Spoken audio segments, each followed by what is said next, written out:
একটা ফোনে দুই ধরনের কিবোর্ড থাকে।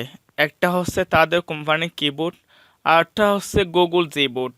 তো আমি যদি আপনাদেরকে দেখাই, তো এটা হচ্ছে গুগল জিবোর্ড। তো এখানে যদি আপনারা বাংলা লিখতে চান তাহলে এখানে নিচে একটা দেখেন পৃথিবীর মতো একটা আইকন আছে, ওখানে আবার টাচ দিয়ে ধরবেন। তো এরপর এখানে বাংলাদেশ আছে, ওখানে আবার টাচ করবেন। এরপর বাংলাটা এখানে লিখতে পারবেন। তো এই বাংলাটা একটু সহজ না, একটু কঠিন। তো আমি আজকে আপনাদেরকে যেটা দেখাবো সেটা হচ্ছে সবসাইটে সহজ। তো ভিডিওটা ফুল দেখলে তাহলে বুঝতে পারবেন। দেখতেছেন এই বাংলাটা একদম কঠিন।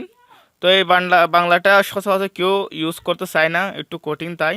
তো আমি আপনাদেরকে এখন সহজটা দেখাবো।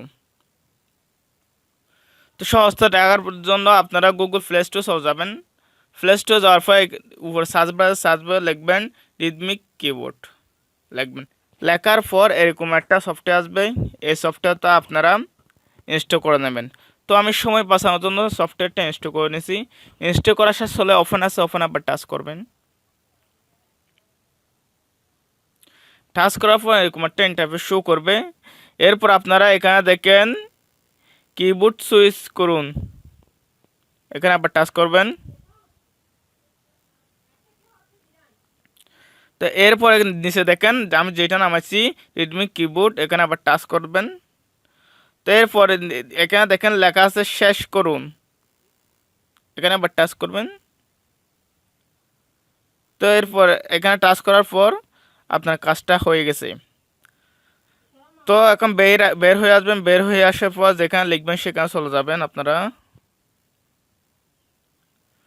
তো আমি এখানে লিখতেছি, লেখার পর আপনারা দেখতেছেন কিবোর্ডটা পুরোটাই চেঞ্জ হয়ে গেছে। তো এখানে বাংলা যদি লিখতে চান একটু চাপ দিয়ে ধরে এদিকে টান দেবেন, তাহলে বাংলা চলে আসবে। হ্যাঁ, দেখতেছেন বাংলা। এখানে কিন্তু বাংলাটা খুব সহজে লেখা যায়।